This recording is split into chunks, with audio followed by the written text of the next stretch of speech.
Welcome to the Live the Experience podcast.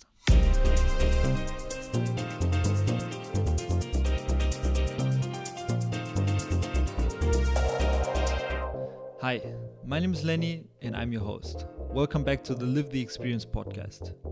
This is the first episode I'm actually releasing from Buenos Aires. I just moved here for the next 5 months to do my university exchange semester, but this does not change anything for this podcast. Quite the opposite. I'm pumped to get more nationalities on the show with different perspectives and experiences. I'm excited to talk to young people who are currently living their experience here in Argentina and who come from all around the world. I can't wait to hear about their personal growth and the impact they're having right now. Today's episode, though, takes place in a complete different part of the world. I sat down with Dennis, who is a good friend of mine, and we talked about his experience in Tunisia. He went on a project that aims to bridge the gap between the Arab and Western world, which is a big and pressing challenge for our generation. But not only bridging the gap between the Arab and Western worlds, but also the general bridging gaps between cultures, reducing hate and conflict to live in peace. I believe that the experience Dennis lived in Tunisia and then what he took back to his home country is a great example on how important openness towards a different culture is, but also how rewarding this can be. I hope you enjoyed and can take something out of it, and talk to you after the episode.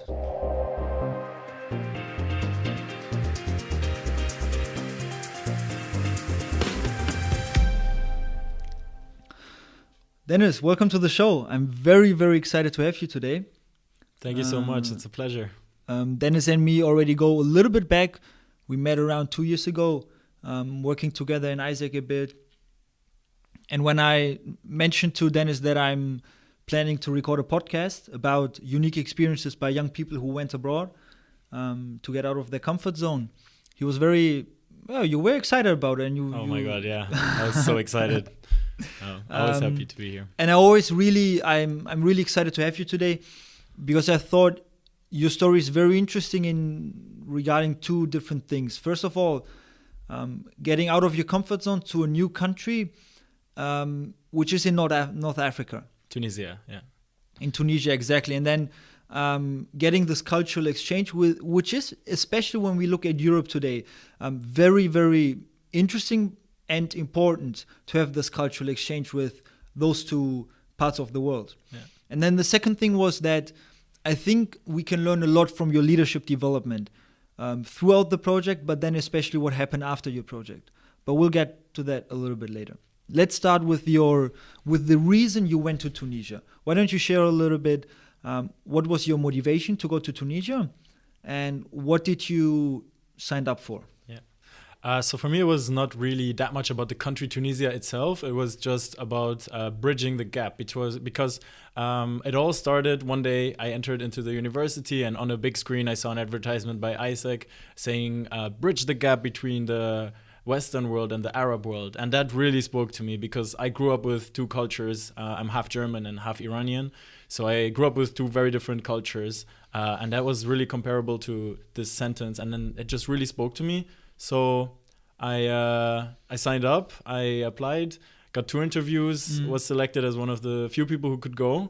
And then I chose Tunisia as a country among other countries. What does bridging the gap between the Arab and Western world mean for you? Yeah, that for me means really understanding the viewpoint of the other, understanding where the other comes from, understanding that there's good and bad people everywhere in the world, and that some things are just different.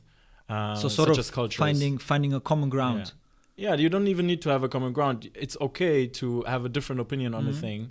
It's just important that we try to understand each other and that we also accept each other for who we are and accept that there's different cultures out there. Then arriving in Tunisia, after very extensive preparation in the Netherlands, arriving in Tunisia, what were your very first impressions of the country, of the people and of the culture? It was very hot because it was summer. That was one impression. Coming from the Netherlands, that's it's like 20 degrees difference at that point. And then just the way I was invited at the airport, or the way I was welcomed was just amazing, because there was 3 people from AIESEC who were really excited to have me, and they would just immediately organize a SIM card for me and make sure that I know where to get money exchanged. And then we would wait for another intern, go all together to the EP house, the house for all the other exchange participants as well. And then I got to know everyone else. And we were in one house with 30 people from over 15 different nationalities. Crazy. When you told me this for the first time, I thought, wow, how is it possible to live with 30 people? How many nationalities? Like 15 plus. 15 plus nationalities. Take us through this. Like you arrived at the house, and then you see. Did you know before that you're going to live with so many people in one house? No. So it was a surprise for you. Yeah, they just told me that I would live with other exchange participants. Okay, but then you expect 5 to 10 maybe. Yeah. At most. I was just happy. Okay, let's get to know some new people. But then when I arrived, I realized, okay, this is the house. We have 5 rooms, 2 toilets, 1 shower.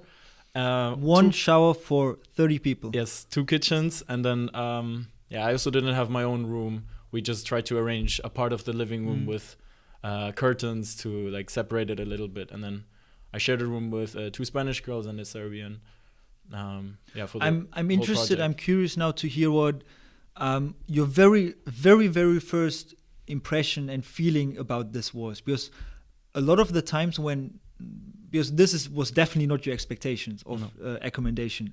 So if expectations are not met when you go abroad and you're already in a complete new environment, new country, new people, new culture, and then on top of that your expectations are not met, people tend to get annoyed, angry, or just start not appreciating the situation anymore. How was that for you? Well, you have 2 choices. You just arrived, and you can either start making a fuss about it and be annoyed or angry or whatever, or you can try to cope with the situation. And then I obviously decided the latter, to try to cope with the situation. And just accepting the way it is, just be happy and try to get to know the people, and we'll figure it out later. Yeah. Because there's no reason to be they just arrived, so. That's a very interesting mindset to have, and you can only win this with this mindset, right? In my opinion, yeah. I mean, otherwise you just become miserable. And then, how did you organize living together? Yeah, as you can imagine, it was a huge chaos, and everyone arrived in the 3 days before or after me, and then all these people together, different cultures, different ideas of what does cleaning mean, different ideas of what do we cook, different ideas of when do we cook, or when do we sleep, when do we go to bed. So there was a lot of differences on things, and that was really interesting to figure out, because we realized after 3 days, okay, this doesn't work for us. We need to have some kind of organization in here. And then one fellow volunteer from Italy stood up and started organizing things. Started having cleaning schedules, cooking schedules, who cleans up after cooking. And that ended up being very successful, actually. And then we had these couples cooking their native dishes, sharing their culture through cooking. And then other people would clean up, and we would eat all together. You hear this a lot, right? That sharing culture through cooking is a big thing. It's an awesome experience, right? Because eating in general has something special, but then if you share your culture through this, what did you cook? And from which culture did you cook? Because you're half German, half Iranian. Yeah, exactly. So what did you cook? So actually, I don't think I actually cooked a proper meal from my culture. I did cook, and I did help others, and I tried to learn how to make Ukrainian dumplings, for example. Also helped with the pizza dough when it was the Italians' turn, and also cleaning up. And I was cooking for different people sometimes for lunch, but not for all 30 a native dish, because I don't know how to cook Iranian dishes that well, and especially not for this amount of people. Yeah, you prefer to be cooked for, like your grandma. Well, I find a different way to help out. Yeah, that's fair. Nice. Yeah. Then maybe share with us how did you had situations where you saw, now here 2 cultures are actually colliding, and how did the house with 30 people deal with that? Yeah. So the interesting thing was that at this project, from a volunteer perspective, we were 30, but you didn't have more than 2 from the same country. So you couldn't really gang up with people or form a group or something like that. You were always with one or two people, and most of the time you didn't know the other people from your country. So you were really out of a comfort zone in the sense that you didn't have any friends there, but you had to find your friends. And then that way you really had to be open towards everyone, because everyone was from a different culture, and you just had to accept that and then work from there. And that really helped, because we did have a lot of political discussions as well sometimes, especially in the evenings when we would all be outside in the yard. And then we had people from Hong Kong and China having discussions or explaining why there's maybe some conflicts between them. And the same for back then was really hot. It's still going on between Ukraine and Russia. We had Ukrainians and Russians, and they were voicing their thoughts about the conflict that was going on. And obviously there were also different opinions there. And sometimes it got a bit heated. But at the end of the day, they were friends and they could speak about it. Why do you think that worked out? That those two very extremes and the conflicts are very heated. China and Hong Kong going back a long time already in history. How do you think that they managed to at the end come together and be friends and say, we have different thoughts, but we live together? I think it's this accepting of, okay, there's good people everywhere and there's bad people everywhere. And if I'm from China, I know there's good and bad people in Hong Kong, and I know that you're not one of the bad ones, so we can be friends and talk about our different opinions. We are not the ones having this conflict in our voluntary project in Tunisia. We are part of it, but we can speak about it, and we can also be friends, even though we come from different backgrounds. Do you think that the other side also tried to understand the other side? Because probably... I don't know, but the two people from Hong Kong and China was maybe one of the first time they had such a close interaction with someone from the other country. Then the effort to understand the other side, that probably also adds to the fact that they can live together, and because there's some common understanding. So I have a nice metaphor. So that's something that my dad told me. My dad told me when you send a human being to the moon with a cat, those guys are going to be best friends because they're from the same planet, right? Yeah. So if you send a Hong Kong and a Chinese person to a project in Tunisia where it's super hot and they don't know about the culture, it's very foreign to them, they realize that they have more in common that they might have when they would stay back home. So two human beings and being in a different country. And they're from a similar part of the world. So they also, you could see that they became friends much faster than with some other people from other cultures. And then also Russians and Ukrainians, I mean, they share the same language even. So you also see a lot of similarities next to differences. And obviously there are some differences in opinions, but everyone figured out just to tolerate them, even if they disagree on things. Let's get a little bit back to the slogan of your project, Bridging the Gap. And now we already talked, I guess everything we talked about, that's somehow bridging a gap. But the slogan of your project is specifically meant to bridge the gap between the Western and Arab world. How was that set up in your country, in Tunisia? What tools were you given, or how did you try to bridge the gap? So to talk about my project briefly, it was a bit disappointing and not all my expectations had been fulfilled. When I arrived, I had 1 week of getting to know the city and the country. Then I had another week when I had to wait for my project to start for some reason. Then I actually went to my first day of the project and they sent me home again because they expected a girl. And the parents were not okay with a guy spending time with their kids because it was in a kindergarten, like a summer kindergarten for kids. In the fourth week, we then went on a study trip throughout Tunisia, so I also couldn't join the project. And then the fifth and sixth week, I actually did a project. So I went to a different international kindergarten that was taking care of kids in summer, ages 3 to 12, and just to watch the kids. Did you take care of this age group before? No, not in the past 15 years before that, because we didn't have any kids in my family, and I had no friends with little kids in their family. So how was that to take care of such small children? Really challenging because they require much more attention than you think, and they really drain your energy as well, because you always have to be alert and see that they respectfully treat each other, that they don't break anything, that they don't break themselves. Help them use the bathroom and these kind of things. Really outside of my comfort zone, but it was a lot of fun as well.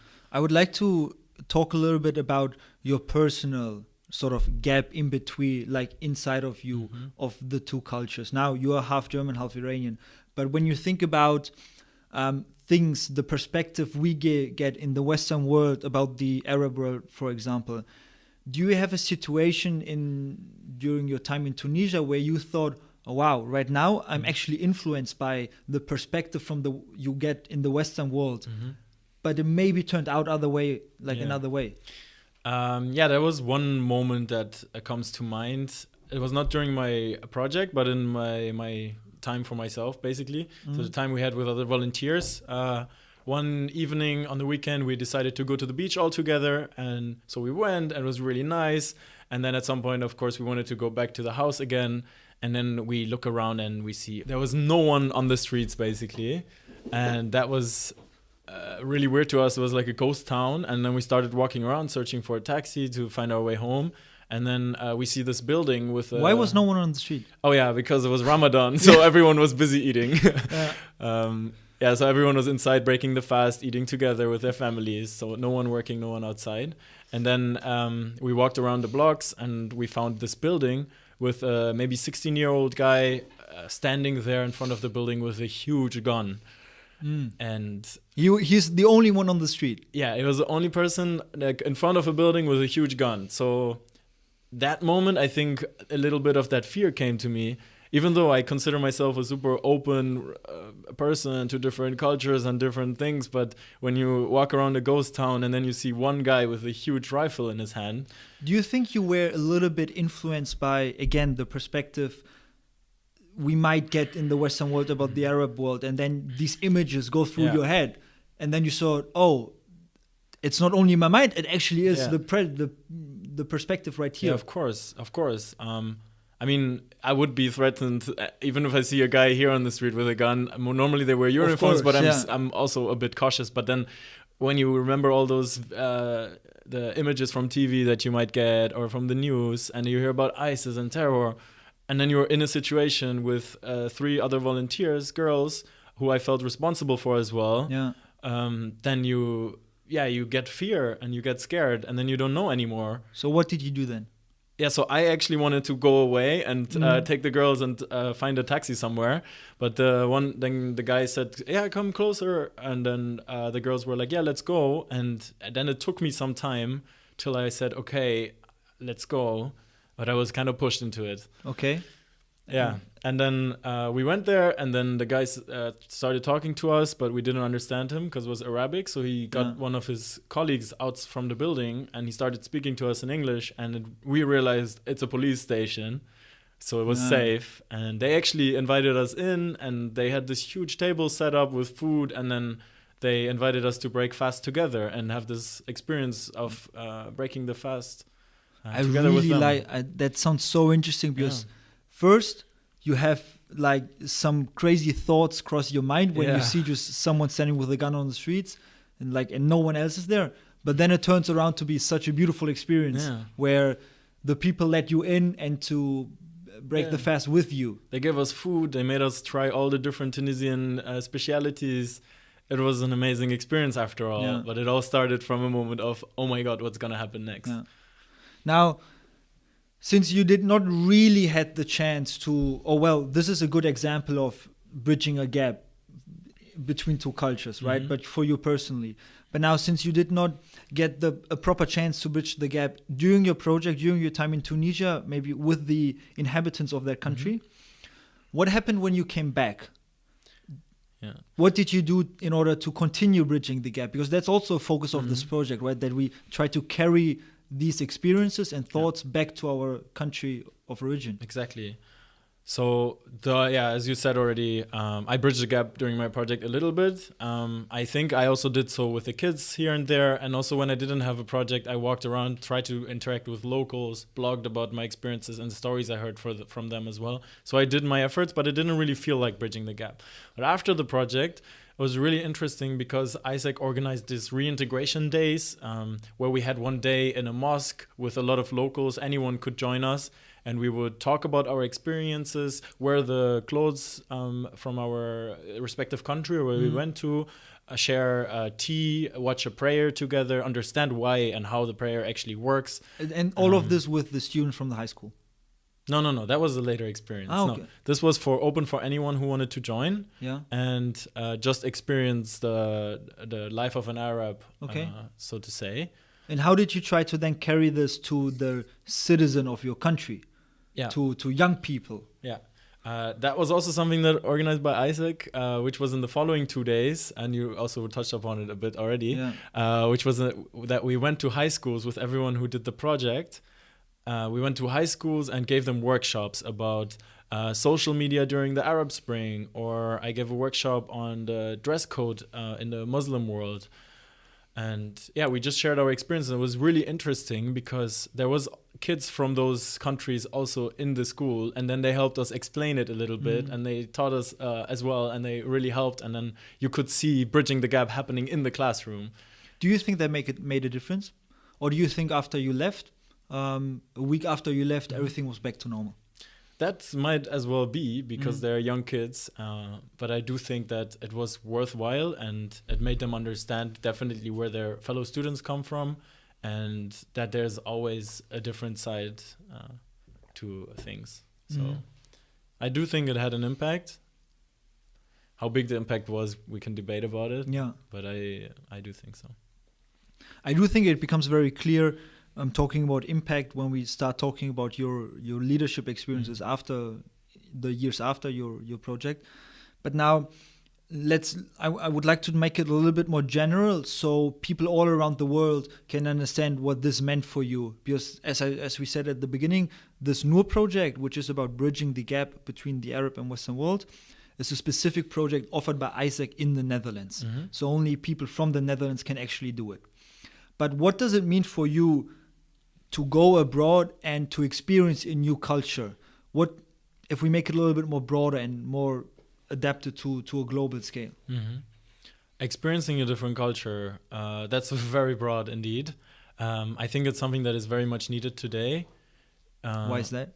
Yeah, because you see all these differences that are being fueled by things that are told in media. The fact that I was threatened by a policeman with a gun abroad because I was thinking of images of terrorists, that's not okay. And I think these kind of things can be bridged and solved by exchanging cultures, and that can be done by visiting another country. And that doesn't have to be a Western world, Arab world. That can be China, Hong Kong. That can be US and Mexico. That can be anywhere. Yeah, it's just important nowadays to really understand different cultures and accept differences and working together. And what do you think this experience... Now the light, Dennis, would you like to turn on the light again? It's back. Good preparation. What do you think going abroad to another country does for yourself, for your own personal development? There's different types of going to another country. You can go with a group of friends or your best friend, and I think it's going to be a nice experience. But I don't think you get the full experience. I think going abroad is much better if you go by yourself, or you definitely have a different experience if you go by yourself, because then you really leave everything else behind. Your friends, your family, your comfort zone, your language, everything's left behind. And you have the chance to redefine yourself and take in another culture while being there, fully exposed to it. So you don't really have somewhere to go to or somewhere to flee or somewhere to hide. You just have to immerse yourself in that culture, and then you start comparing yourself to that, and you start seeing things that you maybe don't like that much about your own culture, or things that you really appreciate, and vice versa for both, of course. And then you just become a much more open and bigger person, I believe, because you can take in a new culture as well. And I always say that I make the cultures that I experience that I really like, I try to take something from it and make it something of my own. Yeah. And that can be also your definition of world citizenship, if you want. Yeah. Now, thank you very much, Dennis, for this conversation about your experience in Tunisia and what it did to you after coming back and what it means to go abroad. I do think that going abroad, everyone can go abroad, and that these experiences, you can have these everywhere. But I do think that AIESEC makes it very easy for someone to get out of their comfort zone. Yeah. Because so much is organized, the projects are there, and people are encouraged to do the extra things.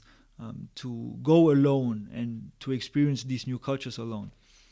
So I just wanted to say that, and you took full advantage of it, and I think we're gonna discover why and how in part 2 of our conversation. Yeah, and for everyone listening as well, if you are planning to go on a project with AIESEC, definitely go, but don't expect that everything will be according to your expectations. Yeah. And just be open, and whatever happens, just try to make the best decision for yourself to own that experience and shape it as well. Like that's exactly what the message I'm trying to deliver in this podcast, because the 2 guests before and now no one had the perfect project, but everyone came back and reflecting on this experience, it changed a lot for them. They grew a lot. It helped them to take other perspectives. So that's exactly the message, I think, which is important to get on. Yeah. Thank you so much for having me. Thank you for being here, and talk to you soon.